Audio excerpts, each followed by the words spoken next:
Sir ಈಗಿನ ನಿರ್ದೇಶಕರಲ್ಲಿ ಯಾರ direction ಅಂದ್ರೆ ನಿಮ್ಗೆ ಇಷ್ಟ ಆಗ್ತಿದೆ ಸರ್? ಅಂದ್ರೆ ನಮ್ಮ ಭಾಷೆ ಆಗಿರ್ಬೋದು ಅಥವಾ ನಮ್ಮ ಸಿನಿಮಾ ರಂಗ ಆಗಿರ್ಬೋದು ಅಥವಾ ಬೇರೆ ಭಾಷೆಯ ಸಿನಿಮಾ ರಂಗ ಆಗಿರ್ಬೋದು. ಅಲ್ಲ, ತುಂಬಾ ಜನ ಡೈರೆಕ್ಟರ್ಗಳಿದ್ದಾರೆ. ಆಮೇಲೆ ಪ್ರಶಾಂತ್ ನೀಲ್ ಚೆನ್ನಾಗಿ ಮಾಡ್ತಾರೆ ಪಾಪ. ಯಾಕಂದ್ರೆ ರೆಗ್ಯುಲರ್ ಆಗಿ ನಾವು ಒಂದು ಸಿನಿಮಾ ಮಾಡ್ತೀವಿ ಸರ್. ರೆಗ್ಯುಲರ್ ಅಂದ್ರೆ ಒಂದು ಜನರ ಕಮರ್ಷಿಯಲ್ ಆಗಿ ಒಂದು ಫಾರ್ಮೆಟ್ ಇಟ್ಕೊಂಡ್ ಮಾಡ್ತೀವಿ. ಒಂದು ಲವ್ ಸ್ಟೋರಿ, ಒಂದು ಆಕ್ಷನ್ ಸಿನಿಮಾ, ಇಷ್ಟು ಫೈಟ್ ಇರ್ಬೇಕು ಆದ್ಮೇಲೆ. ಆಮೇಲೆ ಪ್ರಶಾಂತ್ ನೀಲ್ದು ಏನು ಅಂದ್ರೆ ಅವ್ರದೇ ಒಂದು ಸಿನಿಮ್ಯಾಟಿಕ್ ವರ್ಲ್ಡೇ ಬೇರೆ. ಅವ್ರ ಇಮ್ಯಾಜಿನೇಷನ್ ಕ್ಯಾರೆಕ್ಟರ್ಗಳೇ ಬೇರೆ ಥರ. ಆಮೇಲೆ ಅವ್ರ ಇಮ್ಯಾಜಿನೇಷನ್ ಆ ಊರಿತ್ತ ಇದೆಯಾ ಅದನ್ನ ನಮ್ಮ ಬಿಲೀವ್ ಮಾಡಿಸ್ತಾರೆ. ಈ ಉಗ್ರಮಲ್ಲ ಮೂಗೋರ್ ಅಂತ ಒಂದು ಊರು ಇದೆ, ಅದು ಎಲ್ಲಿದೆ ಅಂತ ಜನ ಹುಡುಕ್ಬೇಕು. ಆ ಥರ ಒಂದು ಅವರ ಇಮ್ಯಾಜಿನೇಷನ್ ಅವ್ನ ಸಿನಿಮ್ಯಾಟಿಕ್ ಅವ್ರದೇ ಒಂದು ವರ್ಲ್ಡ್ ಬೇರೆ ಥರ ಅದು. ಆ ಥರ ಮಾಡ್ತಾರೆ ಅವ್ರದ್ದು. KGF ಎಲ್ಲ ಕ್ಯಾರೆಕ್ಟರೈಸೇಷನ್. ಬಟ್ ಅವ್ರು ತುಂಬ ಹೇಳಿದ್ದಾರೆ ನನಗೆ. ಅಮಿತಾಬ್ ಬಚ್ಚನ್ ಅವ್ರದ್ದು ಲಾರ್ಜರ್ ದನ್ ಲೈಫ್ ಸಿನಿಮಾಗಳ ಇನ್ಸ್ಪಿರೇಷನ್ ಅಂತ. ಕರೆಕ್ಟು. ನಾವು ಅಮಿತಾಬ್ ಬಚ್ಚನ್ ಅಗ್ನಿಪಥ್ ಕೆಲವೆಲ್ಲ ಸಿನಿಮಾ ನೋಡಿದಾಗ ಆ ಛಾಯೆ ಕಾಣುತ್ತೆ. ಬಟ್ ಅವ್ರ ಸ್ಟೈಲೇ ಬೇರೆ ಒಂಥರ, ಥಿಂಕಿಂಗೇ ಬೇರೆ ಥರ. ಆಮೇಲೆ ತುಂಬ ಟೈಮ್ ತಗೊಂಡು ಮಾಡ್ತಾರೆ. ಆಮೇಲೆ ಅವರು ಫಸ್ಟ್ ಸಿನಿಮಾನ ಅವರು ಸಿನಿಮಾದಲ್ಲಿ ಎಲ್ಲೂ ಕೆಲಸ ಮಾಡದೆ ಮಾಡಿರೋದು ಅಂತ ನಮಗೆ ಗೊತ್ತಿರೋ ಪ್ರಕಾರ ಅವರೇ ಪ್ರೊಡ್ಯೂಸರ್ ಆಗಿ ಅವ್ರಿಗೆ ಇಷ್ಟ ಇಲ್ಲದೆ ಸಿನಿಮಾ ಶೂಟ್ ಮಾಡ್ಬೇಕಾದ್ರೆ ಮುರಳಿ ಅವ್ರಿಗೆ, ಪಾಪ ಮುರಳಿ ಅವರು ಆವಾಗ ಸಿನಿಮಾಗಳು ಯಾವುದು ಓಡ್ತಿರ್ಲಿಲ್ಲ. ಹೌದು, ಅವ್ರಿಗೆ ಸಕ್ಸಸ್ ಮಾಡಲೇಬೇಕು ಅಂತ ಹಠ ಹಿಡಿದು ಅವರು ಆ ಸಿನಿಮಾ ಮಾಡಿದ್ರು. ಅವರು ಸ್ವಂತ ಭಾವ ಆಗ್ಬೇಕು, ಅವರು ಸಿನಿಮಾ ಮಾಡಿದ್ರು, ಗೆಲ್ಸಿದ್ರು ಮುರಳಿ ಅವ್ರನ್ನ. ಅದು ದಟ್ ಈಸ್ ಡೈರೆಕ್ಟರ್ ಸರ್. ನಾನು ಗೆಲ್ಲಿಸ್ತೀನಿ ಅಂದರೆ ನಾವು ಸ್ಟಾರ್ಸ್ಗಳನ್ನ ಇಟ್ಕೊಂಡು ಸಿನಿಮಾ ಮಾಡೋದು ಬೇರೆ, ಹೊಸಬ್ರನ್ನ ಇಟ್ಕೊಂಡು ಸಿನಿಮಾ ಮಾಡಿ ಒಂದು ಫ್ಲಾಪಲ್ಲಿ ಇದ್ದಂಥ ಸುಳಿಲಿದ್ದಂಥ ಒಬ್ಬ ಹೀರೋನ ಕರ್ಕೊಂಡು ಸೂಪರ್ ಸ್ಟಾರ್ ಮಾಡ್ತಾರಲ್ಲ ನೋಡಿ, ದಟ್ ಈಸ್ ಡೈರೆಕ್ಟರ್.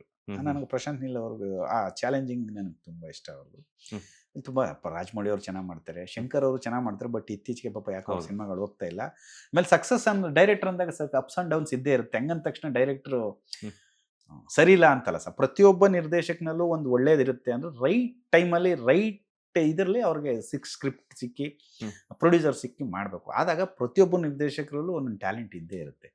ಆಮೇಲೆ ಈ ಡೈರೆಕ್ಟ್ರು ಚೆನ್ನಾಗಿಲ್ಲ, ಆ ಡೈರೆಕ್ಟರ್ ಚೆನ್ನಾಗಿಲ್ಲ ಅಂತಲ್ಲ. ನನಗೆ ಹಳೆ ನಿರ್ದೇಶಕರಲ್ಲಿ ಸಿದ್ಲಿಂಗ ಅವರು, K. ಬಾಲಚಂದರ್ ಅವರು, S. ಚೋಪ್ರಾ ಅವರು, ಆಮೇಲೆ K. ವಿಶ್ವನಾಥ್ ಅವರು, ಆಮೇಲೆ ಜಂಧ್ಯಾಲ ಅಂತ ತೆಲುಗು ರೈಟ್ರು, ಆಮೇಲೆ ಕನ್ನಡದಲ್ಲೇ A. ವಿಶೇಷಗಿರಿ ಅಂತ ರಾಜ್ಕುಮಾರ್ ಸಂಪತ್ತಿಗೆ ಸವಾಲೆಲ್ಲ ಮಾಡಿದರು.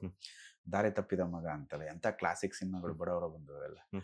ಆಮೇಲೆ D. ರಾಜೇಂದ್ರ ಬಾಬು ಅವರು ಹಳೆ ತೀರ್ಕೊಂಬಿಟ್ರು. ಅವರು ಫ್ಯಾಮಿಲಿ ಓರಿಯೆಂಟೆಡ್ ಸಿನಿಮಾಗಳು ಚೆನ್ನಾಗಿ ಮಾಡೋರು. ಆಮೇಲೆ SV ರಾಜೇಂದ್ರ ಸಿಂಗ್ ಬಾಬು ಸಾರು ಈಗ ಮಾಡ್ತಾ ಇಲ್ಲ. ಅವರು ಹಳೆಯ ಸಿನಿಮಾಗಳು ಏನು ಬಂಧನ, ಮುತ್ತಿನ ಹಾರ ಆ ಥರ ಸಿನಿಮಾಗಳು, ಆಮೇಲೆ ಗಂಡ ಬೇರಂಡ ಎಲ್ಲ ಸಿನಿಮಾಗಳು ಮಾಡಿದ್ದಾರೆ.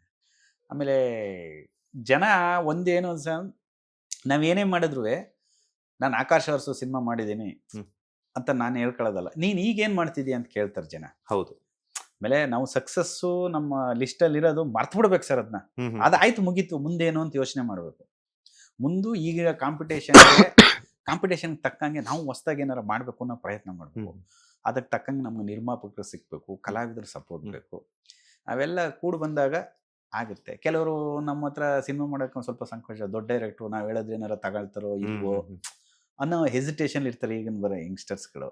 ಬಟ್ ನಮ್ಮ ಹತ್ರ ಏನೂ ಇಲ್ಲ, ನೀವು ಏನು ಹೇಳಿದ್ರು ತಗೊಳ್ತೀವಿ, ಚೆನ್ನಾಗಿದ್ರೆ ಅಷ್ಟೇ. ಚೆನ್ನಾಗಿಲ್ಲ ಅಂದ್ರೆ ನಾನು ನಿಮ್ಮನ್ನು ಕನ್ವಿನ್ಸ್ ಮಾಡ್ತೀನಿ ಅಷ್ಟೇ. ನನ್ನ ಕ್ಯಾರೆಕ್ಟರ್, ನನಗೆ ನೀವೇನು ಹೇಳಿದ್ರು ತಗೋಬೇಕು ಅಂತ ರೂಲ್ಸ್ ಇಲ್ಲ. ನೀವು ಹೇಳೋದು ಚೆನ್ನಾಗಿದೆ ಮಾಡೋಣ ಅಂತ ಹೇಳ್ತೀನಿ. ಅಕಸ್ಮಾತ್ ನನಗೆ ಇಷ್ಟ ಆಗಲಿಲ್ಲ ಅಂದರೆ ಹಿಂಗೆ ಮಾಡಿದ್ರೆ ಹಿಂಗಾಗ್ತದೆ, ಹಿಂಗೆ ಮಾಡಿದ್ರೆ ಹಿಂಗಾಗ್ತದೆ, ಕನ್ವಿನ್ಸಿಂಗ್ ಅಷ್ಟೇ. ನೀನು ಕನ್ವಿನ್ಸ್ ಆಗ್ಬೇಕು. ಇಲ್ಲ ನಾನು ಕನ್ವಿನ್ಸ್ ಆಗಲ್ಲ, ನನಗೆ ಇದೇ ಬೇಕು ಅನ್ನೋ ಕಷ್ಟ, ಆ ಥರದ್ದಾಗಲ್ಲ. ಯಾಕಂದರೆ ನಮ್ಮ ಸ್ಟೈಲ್ ಆಫ್ ವರ್ಕಿಂಗ್ ಬೇರೆ, ಈಗಿನ ಜನ್ರೇಷನ್ಗೆ ಅದು ಬೇರೆ ಥರ ಅನಿಸುತ್ತೆ. ಕೆಲವರು ಸ್ವಲ್ಪ ದೊಡ್ಡ ಡೈರೆಕ್ಟ್ರು ಹಳೆ ಎಲ್ಲ ದೊಡ್ಡ ಹೀರೋಗಳ ಜೊತೆ ಮಾಡಿದ್ದಾರೆ ಅಂತ ಒಂದು ಫೀಲ್ ಇರುತ್ತೆ. ಬಟ್ ಡೈರೆಕ್ಟ್ರು ಅಂತಂದಾಗ ಸರ್ ವೆರಿ ಗುಡ್ ಲಿಸನರ್ ಆಗಿರ್ಬೇಕು. ಯಾರು ಏನು ಹೇಳಿದ್ರು ಕೇಳಿಸ್ಕೋಬೇಕು. ಅವ್ರು ಚೆನ್ನಾಗಿರೋದು ಏನಿದೆ ಅದನ್ನು ಪಿಕ್ ಮಾಡಬೇಕು, ಅಷ್ಟೇ ಕೆಲಸ. ಆಮೇಲೆ ನಾವೇನು ಮೇಧಾವಿಗಳಲ್ಲ ಸರ್. ನಮಗೆ ಗೊತ್ತು ಇಲ್ಲದಿರೋ ಪಕ್ಕದಲ್ಲಿ ಇನ್ನೊಬ್ರು ಯಾರೋ ಹೇಳಿದ್ರು ಅದರಲ್ಲೂ ಪ್ಲಸ್ ಪಾಯಿಂಟ್ ಇರುತ್ತೆ. ಪ್ರತಿಯೊಂದನ್ನು ತಗೊಬೇಕು ನಾವು, ಅದು ನಮ್ಮ ಸಿನಿಮಾಗೆ ಪ್ಲಸ್ ಆಗುತ್ತೆ ಅಷ್ಟೇ. ಓಕೆ. ಆಮೇಲೆ ಡೈರೆಕ್ಟರ್ ಅಂದರೆ ಪ್ರತಿಯೊಬ್ಬರು ಡೈರೆಕ್ಟರ್, ದೊಡ್ಡ ಡೈರೆಕ್ಟ್ರು ಚಿಕ್ಕ ಡೈರೆಕ್ಟ್ರು ಇಲ್ಲ ಸರ್. ಸಿನಿಮಾ ಗೆದ್ರು ದೊಡ್ಡ ಡೈರೆಕ್ಟ್ರು, ಸಿನಿಮಾ ಫ್ಲಾಪ್ ಆದ್ರೆ ಮಾಮೂಲಿ ಡೈರೆಕ್ಟ್ರ್ ಅಷ್ಟೇ.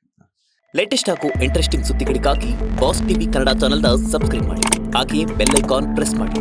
ಇದರ ಜೊತೆಗೆ ಫೇಸ್ಬುಕ್, ಇನ್ಸ್ಟಾಗ್ರಾಮ್, ಎಕ್ಸ್ನಲ್ಲೂ ಮಿಸ್ ಮಾಡದೆ ಫಾಲೋ ಮಾಡಿ.